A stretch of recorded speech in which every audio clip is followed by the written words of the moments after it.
Morning, everybody. Welcome to the 2021 Kia Telluride SX Nightfall Edition. Matt, Nightfall? Nightfall. You neglected to mention the Nightfall.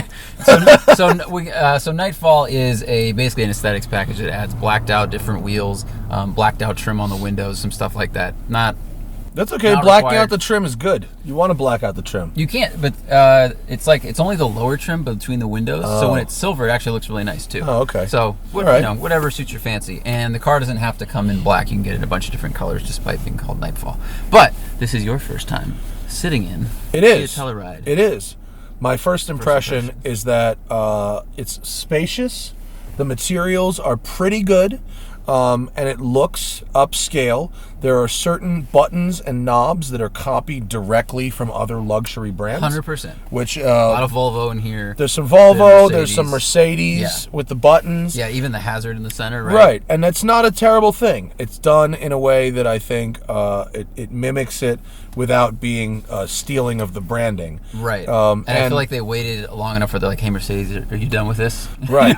And they've moved on. Right. And we just drove to Mammoth and back in the Mazda CX-9, fully loaded, which was $1,000 cheaper than this. So basically the same price, you know, within 5%. What was the price on that CX-9? 49 and change, and this is 50. Yeah. So same, 3-row SUV with center captain's chairs and a special color package. Yeah. Right. Exactly. And a white leather. This has like the micro suede, which is super soft. This actually is very soft. Yeah. Okay, so 3-row SUVs that offer lots of value. This thing starts in the 30s. Right, so you can, the Telluride starts in the 30s at like the EX. Yeah. Moves up if you want all-wheel drive or front-wheel drive. All the engines are the same. They're all a 3.8 liter V6. So you don't have to choose anything, Hyundai corporate V6. What's the power? And it's fine. 291, 260 torque. Okay, so compared to that CX-9, CX-9 was a 225 horsepower 4-cylinder.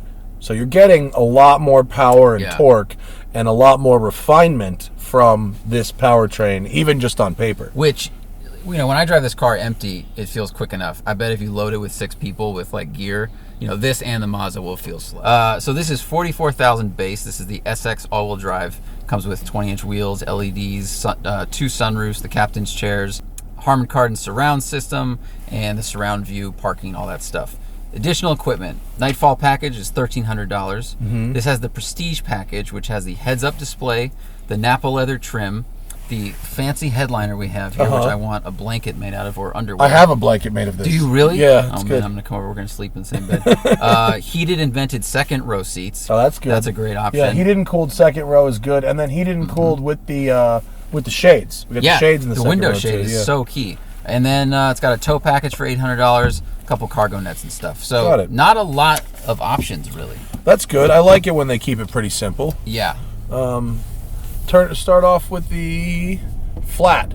This is flat. And there we are.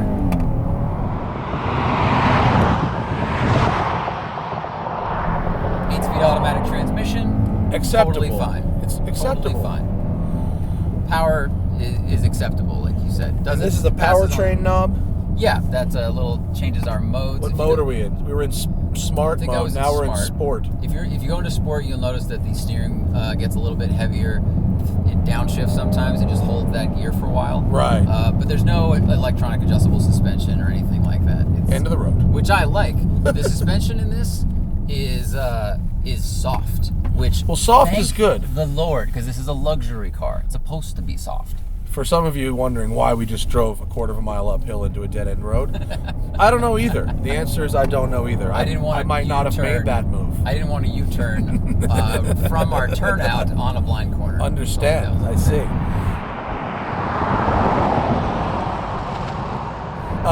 This thing feels comfortable.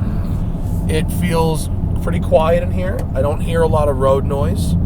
You just did like almost 1,000 miles in this thing, didn't you? I did. I drove up to the Bay Area and back and visited Musto and towed a motorcycle back down.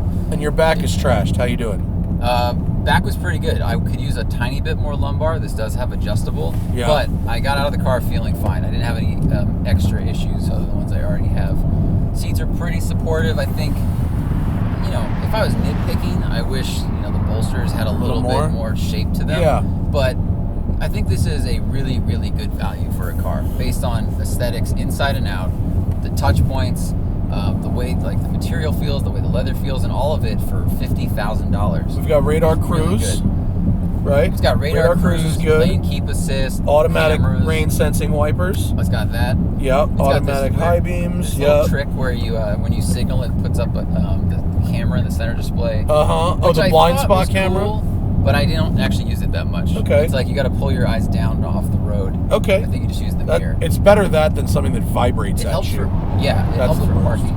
I like this rocker switch on the center console here. It rocks forward for heated seat and back for cooled seat. I'm a fan of that. And when you're cruising this thing, my hand is always on my leg and it's right there, and you can adjust it really constantly. All right, we got a wireless charging pad. We've got a USB for CarPlay, and then we've got a 12-volt up front. There are USBs on the sides of these front seats for the passengers, and there are USB ports in the third row also. Third row, yeah, okay. Another 12-volt down here. They give you a lot in this car. It's a pretty good amount of storage. There's storage down here. Like, I would definitely want to road trip this. The bottom holders down in the door are not great. You know, it doesn't feel that big on the road. Let me drive. Yeah. It doesn't feel that big on the road. Like, we just had Bronco Sport, and this doesn't really feel all that much bigger than Bronco Sport. It's significantly bigger. It's longer, but it's not wider, right? It's the same wide. I don't know the width offhand, actually, but I will put up a lower. My first time. See, this seat here is where you can tell they tried, but they didn't quite do it. They were trying to do a BMW thing, but they didn't make the outer bolsters quite firm enough or deep enough. Right. The thighs. It's all the same foam. I see what they were trying to do, but it's only surface deep. They didn't actually do the sculpting. That's a lot of the difference. You want to talk about a really high-end car versus one of these mid-range cars. The sculpting of the seat is really going to be a defining factor. You get an $80,000 Mercedes SUV versus this.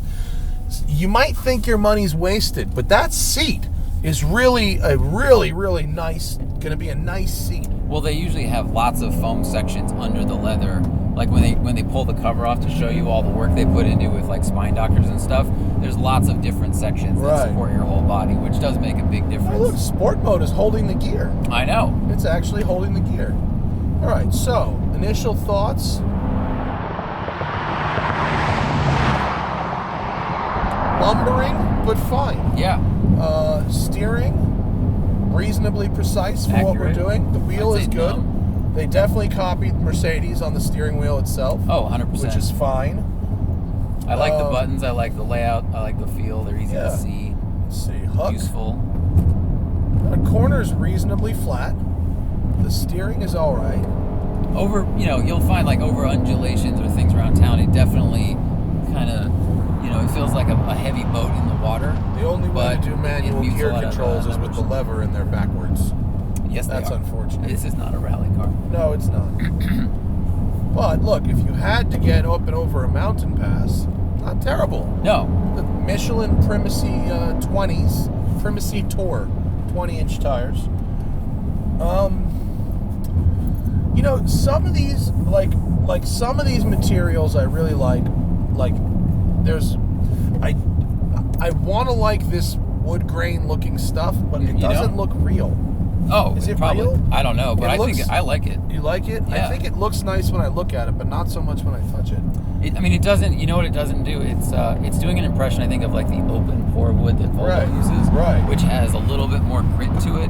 But I think if you're just getting in and looking at it, I mean, how often are we just sitting here touching our? No, you're not. And again, you can't have everything for 50 grand. Right. It's not gonna look good and feel good and smell. It's gonna look good.